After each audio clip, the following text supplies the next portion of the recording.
Dubai's home of business radio.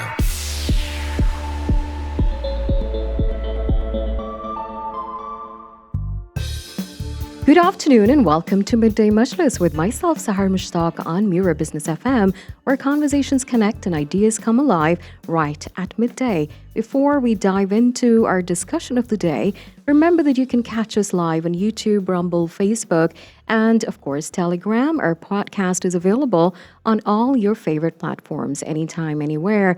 Today, we're going to be talking about how businesses can stay strong when markets are uncertain. From supply chain disruptions to sudden volatility, relying on a single market can be risky. We'll explore ways companies can diversify, manage risk, and protect their revenue.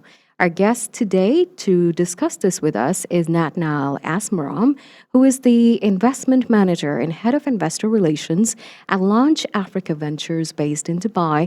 With years of experience at Goldman Sachs, Nat helps entrepreneurs build resilient operations and navigate complex markets. His expertise in investment strategy and risk management makes him the perfect person to guide businesses on hedging uncertainty and sustaining growth. Nat, welcome to Midday Majlis. Thank you so much, Sarah. I'm excited to be here and look forward to the conversation. We're also happy to have you here with us. And Nat, before we start our conversation, let's start with something introductory, just to warm up a little bit. The Gulf market has faced a lot of disruptions lately, right? There were flights cancellations, airspace closures, shipping delays, and of course the supply chain challenges were going on. So it must be a very tough environment for businesses to work under, right? So what are the biggest challenges companies are facing at the moment? Certainly. So I think with what's going on in the Middle East, the two pressing matters would be, the airspace closures and then also just the Strait of Hormuz being closed, which is severely impacting imports and export sort of capabilities into the region. So I think the big one for companies is really the fact that some of the products that they were trying to ship to the Middle East are now in other locations around the world, and so they're having to resort to last mile sort of deliveries, which could be quite extensive in terms of economics. And so we're seeing some of the SMEs here in the region, getting like a 40% hit, in some cases even more from a margins perspective. So that's extensively hitting their profitability. And I think the big thing that founders are very, very focused on is just business continuity.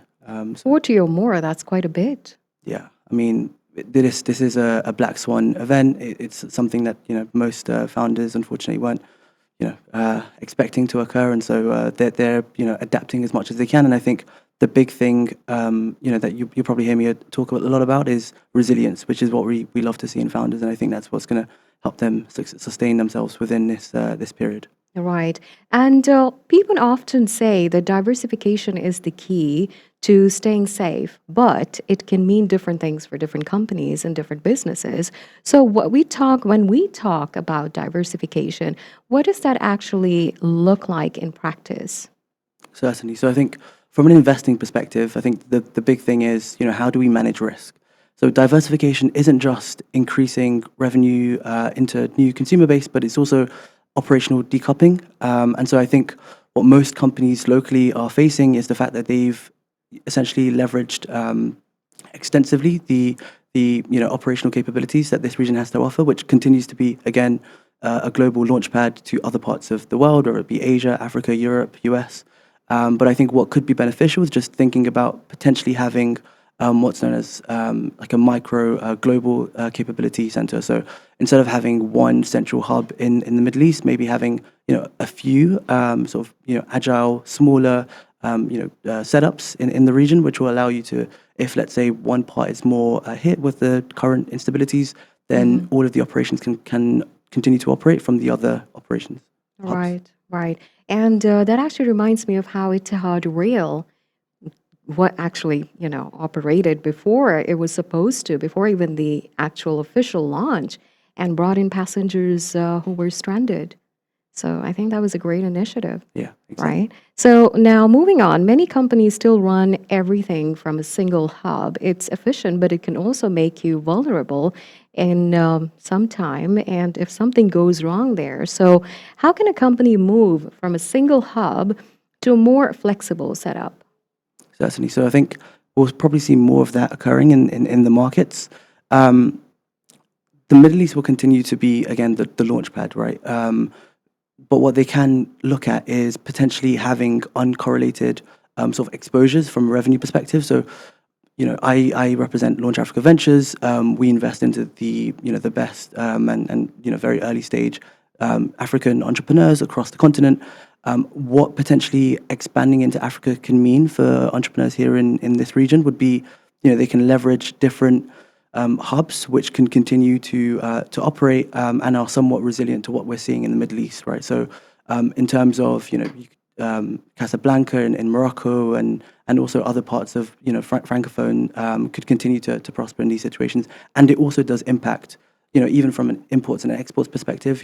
Dakar from Senegal and then Casablanca from Morocco, they continue to offer imports and export capabilities from a shipping perspective, and that also not only allows you to have an uncorrelated exposure from a revenue stream, but also access to Atlantic Ocean, access to EU, access to other parts of Africa. And so it just means that we transition more into a resilient business model that hopefully will be limited in terms of their impact. So that's quite a vast area that's being covered. Yeah.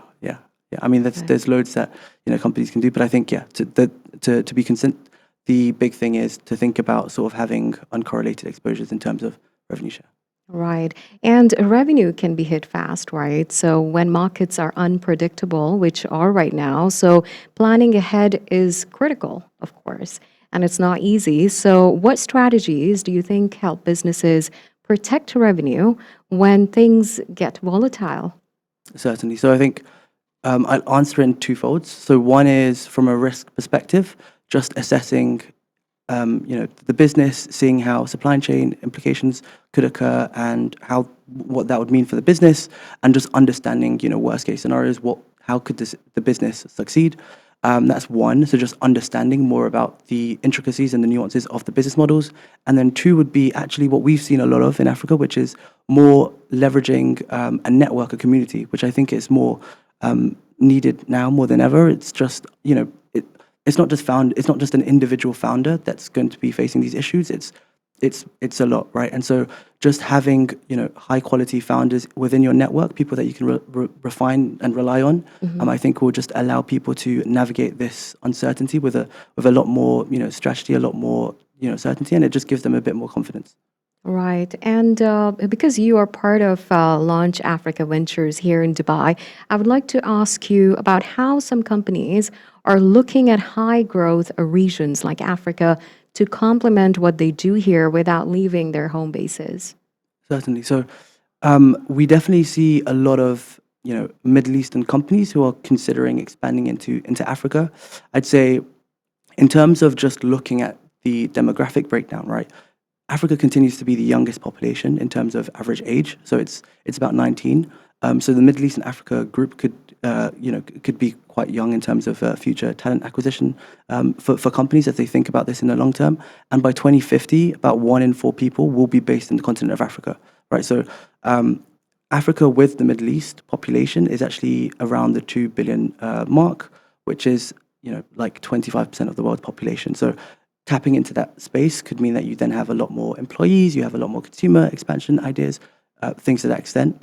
Lastly, just from a GDP growth perspective, we're seeing 11 of the 20 most fastest growing countries being actually in the continent of Africa. So having exposure in Africa just allows you to capitalize on that growth that we're seeing in the continent. Again, it's Africa has its own sort of risks, and so as we talk about expansions, we obviously have to think about risk mitigation and risk management, but just thinking more broadly around the opportunities that Africa has to offer to, I think, local entrepreneurs will help them a lot in terms of future growth, future scale ideas, but then also capitalizing on some of the big macro things that we're seeing in the continent of Africa. Right. And what are some joint projects or industries the two nations are working together on? Certainly. So I think logistics and fintech would be two big sectors. From a logistics perspective, I mean, the African continental free trade area will translate to huge opportunities, right? So it's now you're seeing, instead of having to work with different countries and having to come up with imports and tariff and trade ideas, you're having a consensus across the continent around how to expand and how to essentially move trade over. I think that's a huge opportunity for the Middle East, where logistics has been such a key point of what makes up the market.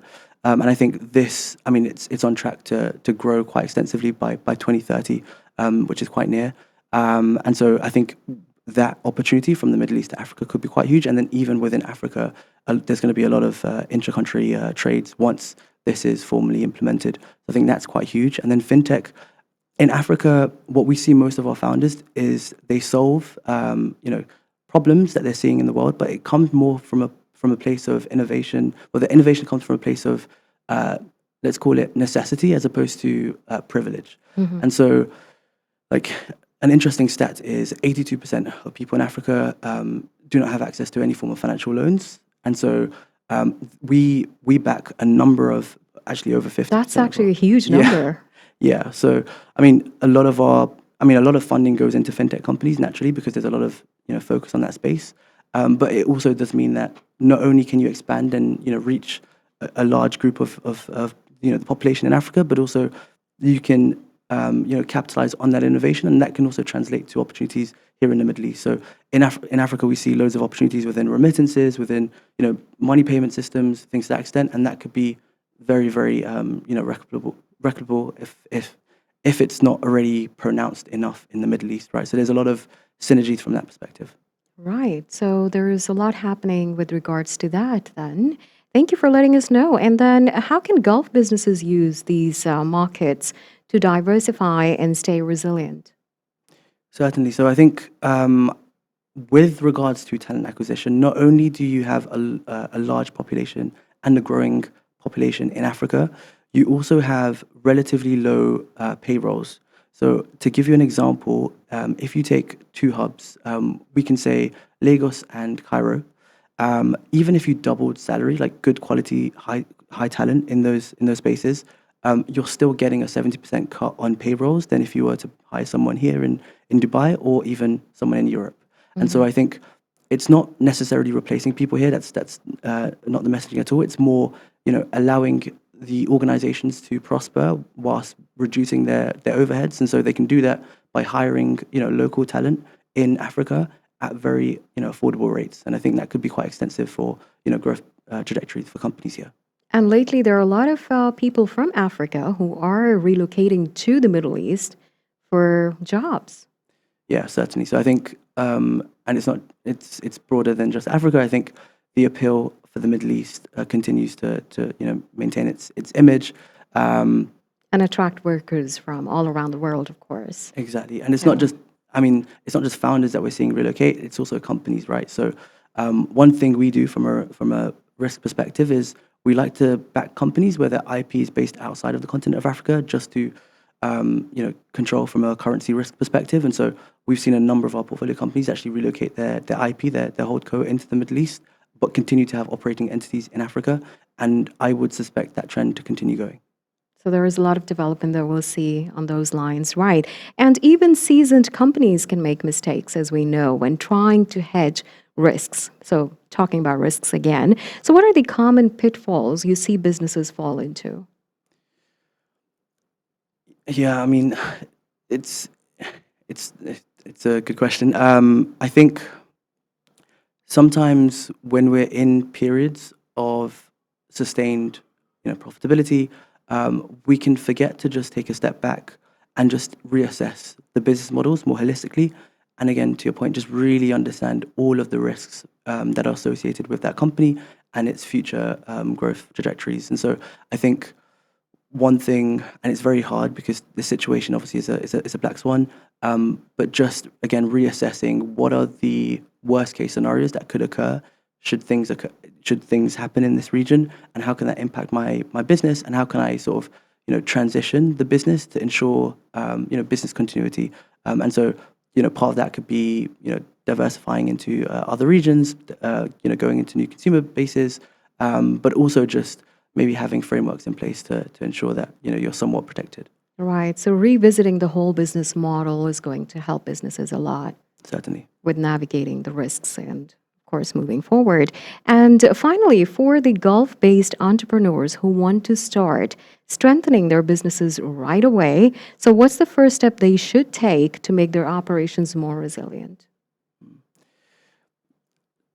So beyond just what we just spoke about, I think what would be beneficial is not only speaking to other entrepreneurs and speaking to other founders, but maybe even speaking to investors who are also in this situation, and then also just being aware of what's going on. I think is going to be the differentiating factor. So understanding what's going on in the markets, understanding what's going on with the region, and adapting as well as they can do, I think would be beneficial, and just ensuring that the community that they have within themselves, so whether it's founders, investors, other policymakers, whatever it may be, just ensuring that they continue to have transparent, candid conversations, which allows them to understand what the trajectory for their companies are.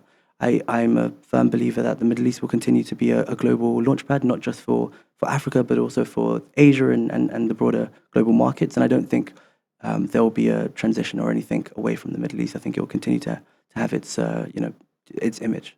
All right. Well, thank you so much, Nat, for joining us today and for sharing these practical insights. They were really valuable. And I think it was very diversified information as well that we've got from you today. Thank you again for joining us. Thank you, Sahar. And thank you to our listeners for tuning in. Stay resilient and stay prepared. Stay safe. And thank you for joining us once again. We're Mira Business FM, and we'll be back with more nice conversations for you here on Midday Majlis. Stay tuned.